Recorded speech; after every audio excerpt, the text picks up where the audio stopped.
कर्नाटक के मुख्यमंत्री सिद्धारमैया ने किसानों, शिक्षकों और सैनिकों की प्रशंसा करते हुए उन्हें देश का रक्षक बताया। उन्होंने कृषि विभाग की सब्सिडी के तहत किसानों के बीच लगभग 400 करोड़ रुपए मूल्य के कृषि मशीनरी और उपकरण वितरित करने के बाद यह बात कही। उन्होंने कहा, हमने किसानों को 40% तथा अनुसूचित जाति के किसानों को 50% छूट पर कृषि यंत्र वितरित किए हैं। कृषि श्रमिकों की कमी के कारण कृषि मशीनरी पर निर्भरता बढ़ गई है, इसलिए सरकार रियायती मूल्य पर कृषि मशीनरी वितरित कर रही है। हमने शुष्क भूमि वाले किसानों के लिए कृषि भाग्य योजना लागू की है। पिछले वर्ष हमने 25,000 से अधिक कृषि कुएं खोदे। इस वर्ष इसमें और वृद्धि होगी। विशेषज्ञों ने बताया है कि कृषि होंडा एक बहुत ही उपयोगी परियोजना है। अब हम खाद्यान्न उत्पादन में आत्मनिर्भर हैं। हमारी सरकार आने के बाद हमने अन्न भाग्य योजना शुरू की, जिसके तहत 10 किलो चावल दिया जाता है। हमारी सरकार सिंचाई परियोजनाओं पर 23,000 करोड़ रुपए खर्च कर रही है। केंद्र सरकार ने आज तक भद्रा अपर नदी परियोजना के लिए 1 पैसा भी नहीं दिया है। केंद्र सरकार महादाई और मकीदातु परियोजनाओं को अपनी मंजूरी नहीं दे रही है। उन्होंने घोषणा की, यदि केंद्र सरकार मंजूरी दे तो सरकार इन सभी सिंचाई परियोजनाओं को तत्काल शुरू करने के लिए तैयार है।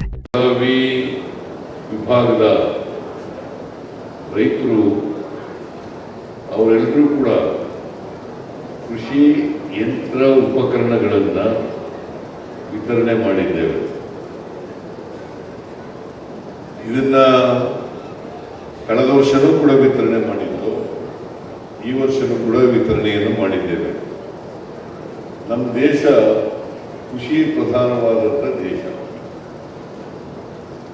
ಸುಮಾರು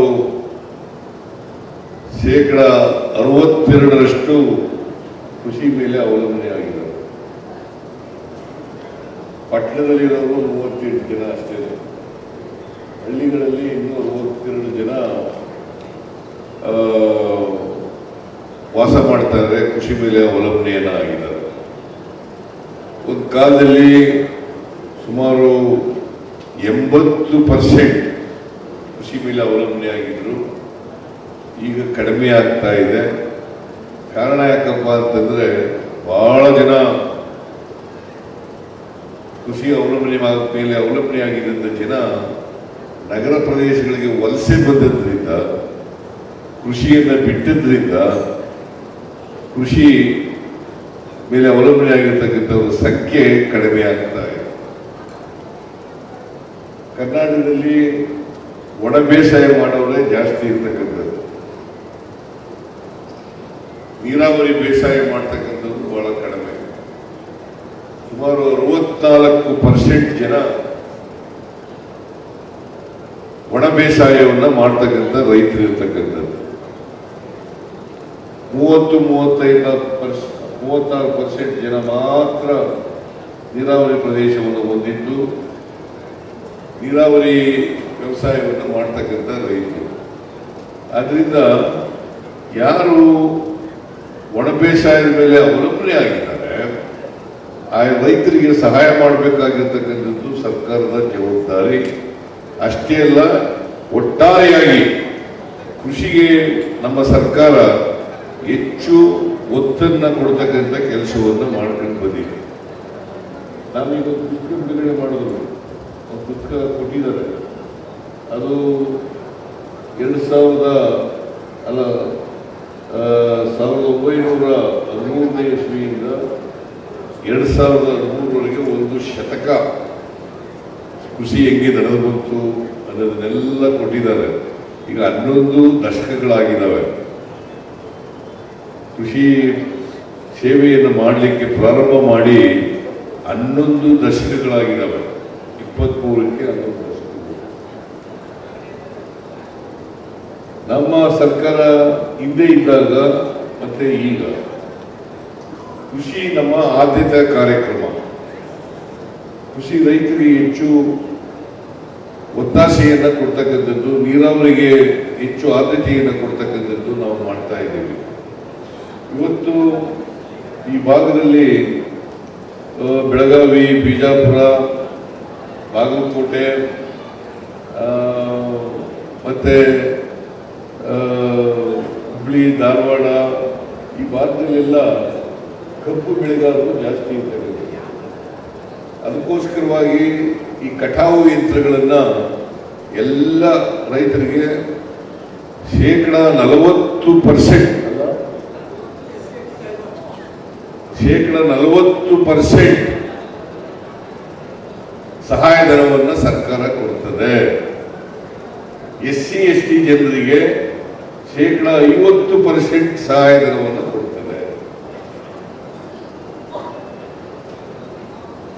ಹಿಂದೆ ಇದನ್ನು ಕೊಡ್ತಾ ಇರಲಿಲ್ಲ. ನಾವು ಬಂದ ಮೇಲೆ ಇದನ್ನು ಪ್ರಾರಂಭ ಮಾಡಿದ್ದೀವಿ.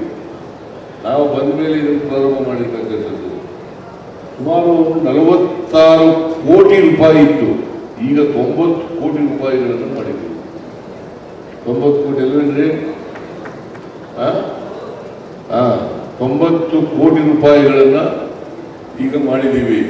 ಇದರ ಅರ್ಥ ಈಗ ಇವತ್ತು ಕೃಷಿ ಕಾರ್ಮಿಕರು ನಗರ ಪ್ರದೇಶಗಳಿಗೆ ವಲಸೆ ಬಂದದ್ರಿಂದ ಬಹಳ ಜನ ಕೃಷಿ ಕಾರ್ಮಿಕರ ಮೇಲೆ ಅವಲಂಬನೆ ಆಗಬೇಕಾದಂಥ ಪರಿಸ್ಥಿತಿ ಇದೆ. ಹಾಗಾಗಿ ಕೃಷಿ ಕಾರ್ಮಿಕರು ಸಿಕ್ಕಲ್ಲ.